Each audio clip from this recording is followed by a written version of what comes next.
Hi, I am Adnan and you are watching my YouTube channel Chemistry Quest, and we have started chemistry class 10 second chapter there, and today's topic is acid is Lewis concept. हमने जो है start की थी concepts of acid and base, जब जिसमें हमने Arrhenius concept पढ़ा, Bronsted-Lowry concept पढ़ा, साथ साथ में हमने एक छोटा सा टॉपिक एम्फोटेरिक सब्सटेंसेस का भी पढ़ा। और आज जो हम पढ़ेंगे ये हम पढ़ेंगे अबाउट लीवियस कंसेप्ट। ये वही लीवियस है जिसने डॉट एंड क्लास फार्मूला जो 9th की केमिस्ट्री में है वो प्रपोज किया था, जी.एन. लीविस। इसने यही कंसेप्ट भी पेश किया है एसिड और बेस की आइडेंटिफिकेशन के बारे में। तो चलिए इस कॉन्सेप्ट में आगे जाते हैं। First of all it was proposed by G N. Lewis, propose किया था जी.एन. लीविस ने। और this concept, according to this concept, इस कंसेप्ट के मुताबिक हम एसिड एंड बेस को कुछ इस तरह डिफाइन करते हैं कि acid are those species which are lone pair acceptor. Acid वो स्पीशी होगा जो लोन पेयर को एक्सेप्ट करेगा, they are lone pair acceptor. तो इस टर्म लोन पेयर का मतलब क्या है? हमें टर्म आया है लोन पेयर। लोन पेयर देखिए, एक हमारे पास होता है बॉन्ड पेयर, और एक होता है लोन पेयर। पहले तो पेयर का मतलब होता है जोड़ा, कपल, दो, जोड़ा। तो बॉन्ड पेयर मतलब लेट सपोज मैं बनाऊं स्ट्रक्चर वाटर का, तो वाटर के स्ट्रक्चर में अगर हम देखें तो वाटर के आउटरमोस्ट शेल में 6 इलेक्ट्रॉन होते हैं, और ये इस H के साथ और ये H। तो यहाँ पे इस इलेक्ट्रॉन ने H के साथ बॉन्ड बनाया है तो ये बॉन्ड पेयर है, इस इलेक्ट्रॉन ने H के साथ बॉन्ड बनाया है, ये बॉन्ड पेयर है।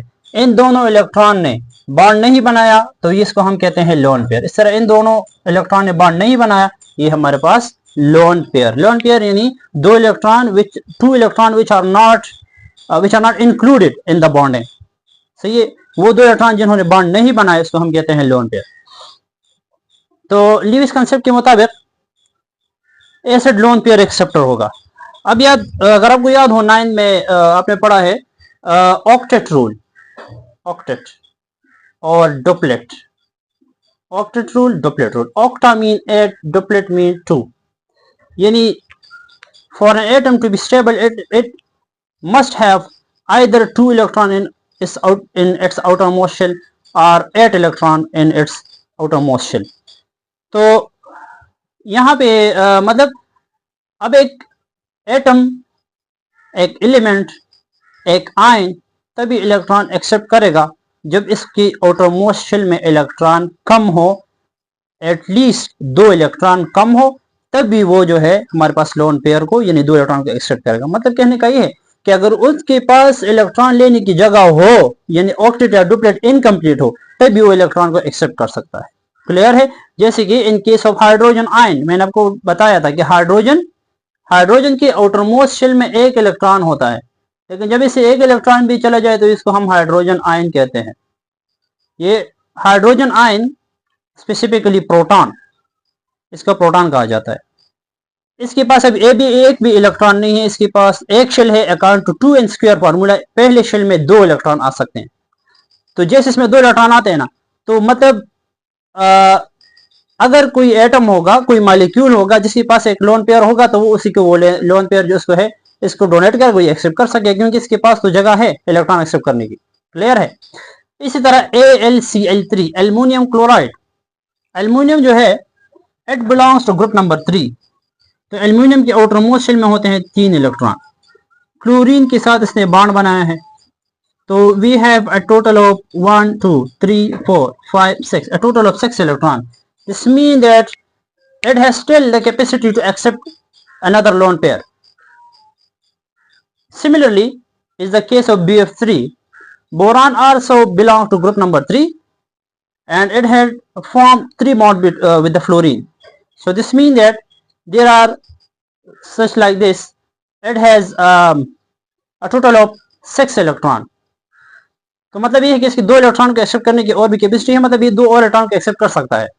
तो मतलब it can act as a Lewis acid. तो लीविस एसिड के लिए ये खासियत इसकी होनी चाहिए कि उसके ऊपर आइदर पॉजिटिव चार्ज होगा या उसका इनकम्प्लीट ऑक्टेट या डुप्लेट रूल होगा, याद रखें। इनकम्प्लीट ऑक्टेट या डुप्लेट, और इसके ऊपर पॉजिटिव चार्ज होना चाहिए। क्लियर है? अच्छा, नेक्स्ट आते हैं टुवर्ड बेसिस। बेसिस आर दो species which are electron pair donors. Bases वो स्पीशीज होते हैं जो इलेक्ट्रॉन पेयर को डोनेट करता है। एसिड एक्सेप्ट करता है, बेस इसको डोनेट करता है। अब इसके बारे में भी 2 पॉइंट्स याद रखें कि अगर ये इलेक्ट्रॉन डोनेट करेगा तो इसका मतलब ये है कि इसका अपना ऑक्टेट कंप्लीट होगा, इसका अपना ऑक्टेट कंप्लीट होगा तभी ये इलेक्ट्रॉन पेयर को डोनेट कर सकेगा। सही है? तो यहाँ पे अगर हम वाटर के स्ट्रक्चर को देखें, वाटर, यहाँ पे वाटर का ये स्ट्रक्चर, ऑक्सीजन की आउटर मोस्ट शेल में जिसने मैं आपको बताया 6 इलेक्ट्रॉन है, एक ही 2 इलेक्ट्रॉन इधर और 2 इधर। तो यहाँ ये क्या है, इसके पास टोटल ऑफ कितने इलेक्ट्रॉन हो गए? 1 2 3 4 5 6 7 8, टोटल ऑफ 8 इलेक्ट्रॉन है इसमें। मतलब इसका ऑक्टेट कंप्लीट है तो ये इलेक्ट्रॉन पेयर को डोनेट कर सकता है। Similarly is the case of NH3, nitrogen belong to group number 5 और 3 इसके पास हाइड्रोजन है, तो 5 6 7 8, तो इसका आउटर मोस्ट शेल में 8 इलेक्ट्रॉन है।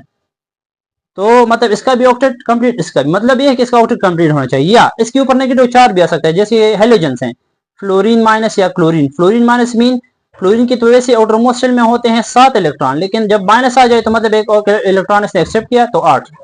क्लोरीन के आउटर मोस्ट शेल में होते हैं 7 इलेक्ट्रॉन, एक इसने एक्सेप्ट किया है तो टोटल ऑफ 8 इलेक्ट्रॉन हो गए। क्लियर है? तो ये हमारे पास जो है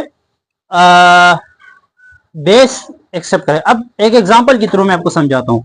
यहां से एक एसिड का example, let suppose we take H+ की हम एग्जांपल ले लें, और यहाँ पे लेट से वी टेक NH3। नाइट्रोजन के आउटर मोस्ट शेल में होते हैं 5 इलेक्ट्रॉन। इस तरह स्ट्रक्चर इसका इस तरह नहीं है, लेकिन वैसे आपको समझाने के लिए ये मैं इस तरह बना रहा हूँ। 3 इसने हाइड्रोजन के साथ बॉन्ड बनाए इस तरह, तो एक बॉन्ड जो है ये बनता है 2 इलेक्ट्रॉन से। तो मतलब इसमें टोटल कितने इलेक्ट्रॉन है? 1 2 3 4 5 6 7 8, टोटल 8 इलेक्ट्रॉन हो गए। अब इसके पास ये लोन पेयर अवेलेबल है, तो ये क्या करता है, कोऑर्डिनेट कोवेलेंट बॉन्ड के जरिए से इस हाइड्रोजन को ये इलेक्ट्रॉन डोनेट करता है और ये NH4+ बनाता है, NH4+ बनाता है। तो इस रिएक्शन में आपने देखा कि NH3 ने इलेक्ट्रॉन को डोनेट किया है, तो ये NH3 हमारे पास बेस है, H+ ने एक्सेप्ट किया है, ये हमारे पास एसिड है। क्लियर है? यहाँ पे एक बात अपने जहन में रखें, बल्कि 2 बातें हैं। पहली बात ये कि NH3 पे MCQs आता है कि NH3 is a base according to which concept. तो याद रखें, NH3 is a base according to Bronsted Lowry concept as well as according to Lewis concept. पहली बात ये याद रखें कि NH3 is a base according to Bronsted Lowry concept as well as according to Lewis concept, पहली बात। दूसरी बात ये अपने जहन में रखें कि हमारे पास जितनी भी एसिड आर्हीनियस कंसेप्ट के मुताबिक जितने भी कंपाउंड एसिड होते हैं वो सारे जो है हमारे पास ब्रोंस्टेड-लोरी कंसेप्ट में भी एसिड होते हैं। क्लियर है? So that's all for today's topic, and keep watching our YouTube channel for such amazing videos. Thank you.